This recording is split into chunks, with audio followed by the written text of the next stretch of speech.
From Allah to arrests, the unbelievable fall of the United Nation of Islam. Guys, guys, if let me tell you, if you're Muslim or raised Muslim, this is going to be a doozy for you. Okay? So hold on tight. The shocking fall of the United Nation of Islam, or UNOI for short, an offshoot of the Nation of Islam. So the offshoot was founded by Royall Jenkins, who's the guy in this photo right here, accumulated in the conviction of 6 former high-ranking members for conspiracy to commit forced labor after a 26-day trial. Led by Jenkins, who, guys, put on your Muslim hats, okay? Jenkins here declared himself to be Allah in person, Allah in flesh. Say what now? Yes. Yes. Okay. Okay. We'll circle back to that. We need to lay out the foundation. Led by Jenkins, who declared himself to be Allah in person, the group operated businesses across multiple cities, including Kansas City, New York, and Atlanta, while subjecting children as young as 8 years old to grueling, unpaid, forced labor for up to 16 hours a day. These children were promised education and life skills, but were instead forced into harsh working conditions in restaurants, gas stations, and factories, while the cult leaders and their families lived comfortably. According to the Assistant Attorney General, Kristen Clarke, quote, the defendants betrayed this trust, exploiting young children, callously compelling their labor, highlighting the manipulation of religious principles to control members. The victims were denied proper education and kept in squalid living conditions, were finally able to seek justice after years of exploitation, marking a significant victory in the fight against human trafficking in America. The sentencing for the convicted members is set for February. And I believe the maximum sentence available to them is for at least one of the defendants is 20 years. Okay, guys, I am so excited to talk about this because I love I love doing a good deep dive on a cult. Okay. And I so there are going to be lots of people in our community that are international and they are not familiar with these very uniquely American religious movements. Okay. I want to tell you guys something. If you see a religious movement that originated out of America, it is going to be the most bonkers Spaceballs version of that religion. I'm talking Mormonism. I swear to God, Armin, it's so true. You can't tell me it's not true. Right. I'm talking Mormonism. I'm talking Jehovah's Witnesses. I'm talking Black Hebrew Israelites, the Moorish movement, who are basically Scientology. Scientology, transcendental meditation, I think is another one. And then we got the Nation of Islam proper. We got the United Nation of Islam. I mean, there's so many different levels. Like, guys, Wait, why is there a UFO there and gold? because What the it's hell is that? bonkers. Okay. Okay. We have so much to unpack. So let me give a high level. Let's start with the first layer. The first layer is that there is a religion called Islam. Okay. This is a religion that is 1400 years old. Okay. Second layer. Second layer is we have a religion. Well, it's a cult. I believe it's a cult called the Nation of Islam that was started in the 1930s. Okay, second layer. Let's unpack the second layer first. The second layer that happened in the 1930s was founded by a guy, we don't know where the fuck he came from. Some people think he was Turkish. That started a movement called the Nation of Islam, which basically believed his name was something Fard Muhammad, that he was Allah in flesh. Guys, guys, guys. And then the his second in command was a man named Elijah Muhammad, who was believed to be the prophet, the final prophet. Okay?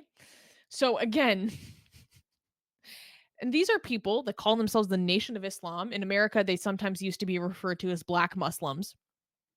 Who they consider themselves to be Muslim. Obviously, no offense, anyone who knows anything about Islam knows that this is the most corrupted, heretical, innovative, blasphemous shit you've ever heard. And this is why at the top of the show, I said that this is more un-Islamic than Armin. Like, people need to understand that it's actually worse than apostatizing is corrupting Islam to this level. To believe that there was a man that Allah was in flesh is like, I'm not even Muslim, and I'm like, that's too far. So that's just too far. Um, and this movement, basically, in my opinion, was this dude who possibly was not even black, but probably possibly Turkish, who was exploiting, who was a con man and a criminal who was exploiting the black community's deprivation in the United States to his own means. And the first, again, we're at the second layer here. They're black separatists. They a lot of their work has to do with the uplifting of the black community in self-sufficiency in the way that they see it. This is why Malcolm X got involved with the Nation of Islam. He was associated with the Nation of Islam for a long time. He had Elijah Muhammad as a spiritual advisor. Then eventually he realized that this is all freaking nonsense and became like a orthodox Muslim, I guess you would say, because this is obviously just straight up heresy. and Which is not nonsense. I and mean, then and that's then also later, nonsense, to be fair. yeah, I mean, But yeah, there's layers to this. So and then eventually Nation of Islam members were involved in Malcolm X's murder. Um and So, and then they believe in something called Yakub the scientist, who was a black scientist that lived 6,600 years ago. And then they were like on the moon, and he was a god scientist, and he created the race of white people. Like, if you guys huh? want, no, Wait, so look white people were created by a scientist 6,000 years ago on the moon? by a process of selective breeding. Yeah. Okay. Hmm. Okay. And Hmm. And Allah that they're has like the how devil. They're like literally that white people are like literally the devil. If you Google oh wow. images of Yakub the scientist, it's literally like a black guy that has a head that's like this big. Guys, I'm not even kidding. And the again, in America, they were referred to as the black Muslims. Um, and Okay. yeah, and that basically like black people in America are actually the lost tribe of Shabazz that came from Mecca. Like, it's kind of an origin story for African descendants of slaves. Um, and it is, kudos where it's due. It is a wild origin story. It's kind of like almost like sci-fi a little bit. It's kind of cool.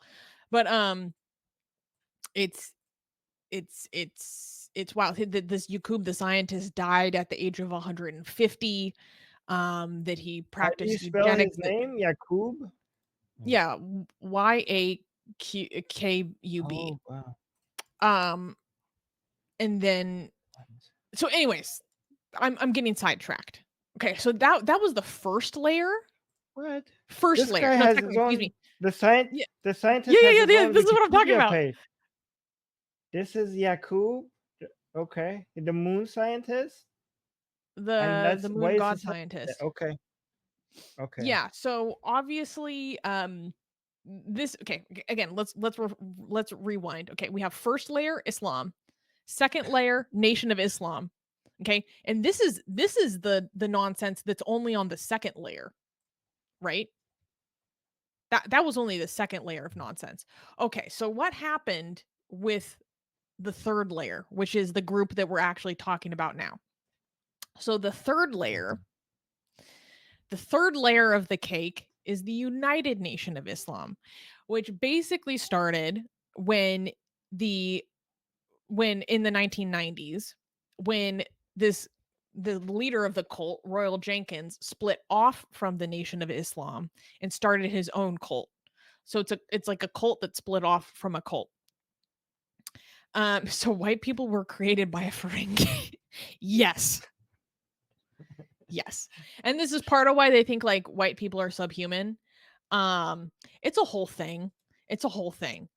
if you guys want an entertaining afternoon, literally just dig into the mythology of the Nation of Islam. Yeah, Young Atheist, the guy who created this smoked some good shit. You're not kidding. Um, I would say I want what he had, but actually I'm scared. um, so let's now unpack the third layer. Okay. So the third layer is that it's even more unconventional in comparison to the second layer, right? So Royall Jenkins, who created the third handsome Squidward, Caroline, I'm screaming. You can't say that. Can you pull up the image of handsome Squidward actually? Wait, Go what is Google that handsome even? Okay. go Google handsome Squidward. Okay. I need to stay focused. So let's unpack the third layer. The third layer is the United Nation of Islam, and it was started by Royall Jenkins. And he believed that he was divinely instructed, that he himself received instruction and revelation to build a new society based on the strict adherence to his teachings. And they were basically supposed to have complete obedience to him, who is seen as a divine leader and the ultimate authority. And yes, that's handsome Squidward. Okay. Okay. Okay.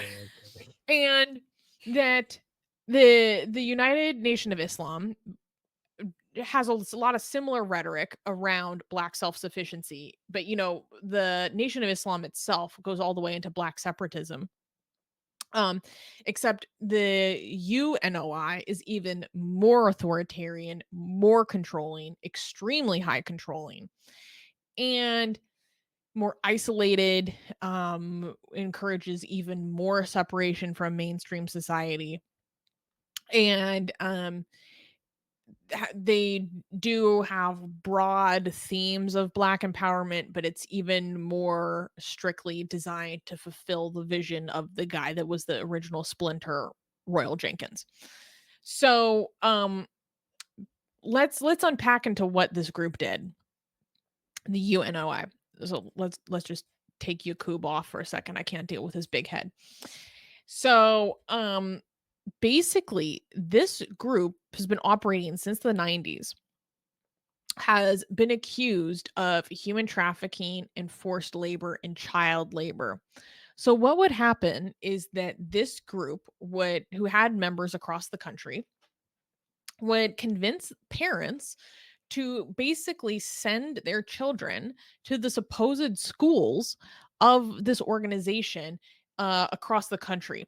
And there were instances where children would be taken from their parents and like transported across the country without the parents or children like knowing where they're going.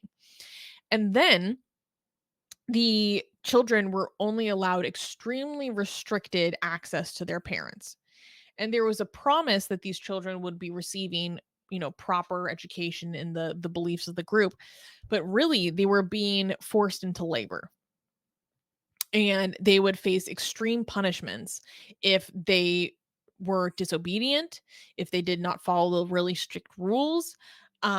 There was extreme deprivation. There was this is so bad. There was a story of a girl, and they one of the okay, let me back up a little bit. A lot of the activities that they would engage in are very, very, very classic textbook cult tactics.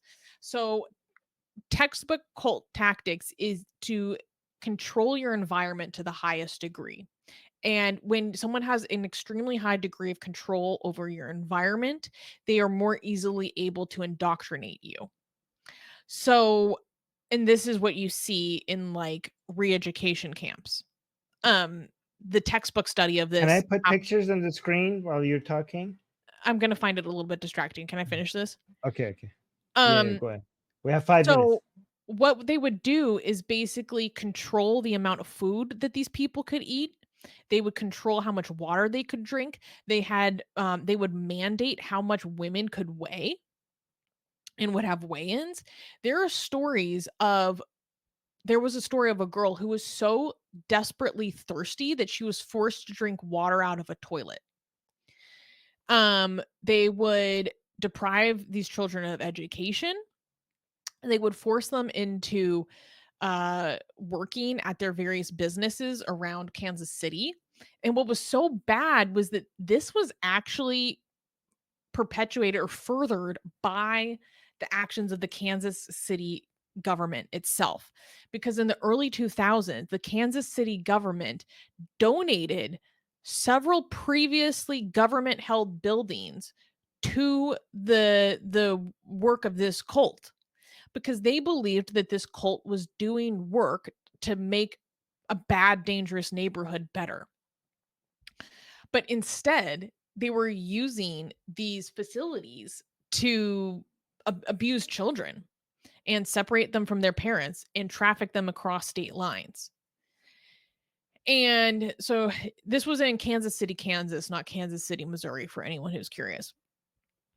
And so there's tons of survivors who are talking about how this would not have been possible without the participation of the Kansas City government, and they'll never forgive the government for basically turning a blind eye because there was already concerns about this group.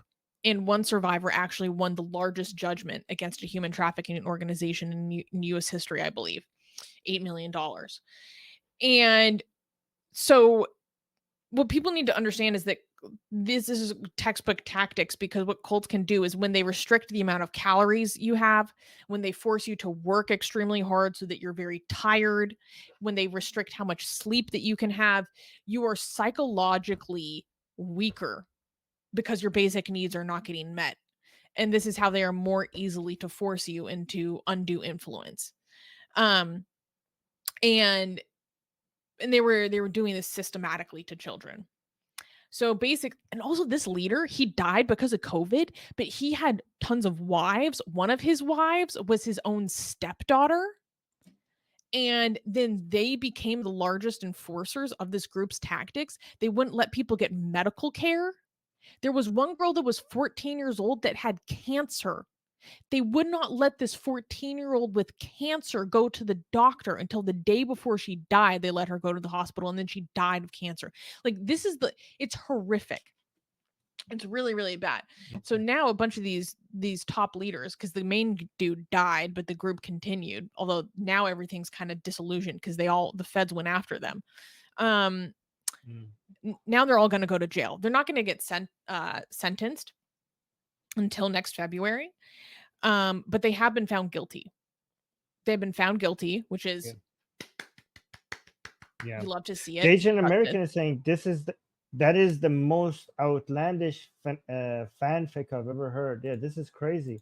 Apparently, it's actually turned into a movie as well. I didn't know about this, but go watch this. I don't know. No, I'm kidding. This is a joke. No, that's got to be fake. Is Um, that real? yeah, no, that's a joke. Of course, that's a joke. Oh, Somebody okay. was making No, fun but of. Armin, you don't Yeah, understand. After studying these groups, like something you think is too unbelievable to believe in, like if you study the Black right. Hebrew Israelites, there's like there ain't no way. No, they believe it. Like if you studied the Yeah, yeah, yeah. Moorish movement in the United We States, have which is 1 minute, it's like a group of people that are deluded into believing that they guys. were originally Moroccan and can use a treaty with the United States between Morocco to literally seize Well, people's properties illegally, do squatting shit. It's insane, but sorry, I mean, I all go right. deep into this stuff. Yeah. Gasian, All I know right. you So I'm love just gonna answer. mythology. Go look into the Nation Go of look Islam. this It's up. so good. We have 60 seconds. Muhammad is saying, "What's the best way donating YouTube?" After we finish the stream, there's a donate button. 100% of that goes to Atheist Republic. That is the best way if you want 100% to go. You can look at the donate button after the stream is over. It's all on all our videos, guys. Sorry, I have to quickly end this because our editor is going to get angry because if it's more than in their software. We literally have a few seconds. So, guys, don't forget to like the stream. Do you know who makes the most amazing, gorgeous, and other adjectives that I can't use here on YouTube? Blasphemous art ever? We do. And for some reason, we are giving it away for free. Download them now using the link in the description before we change our mind.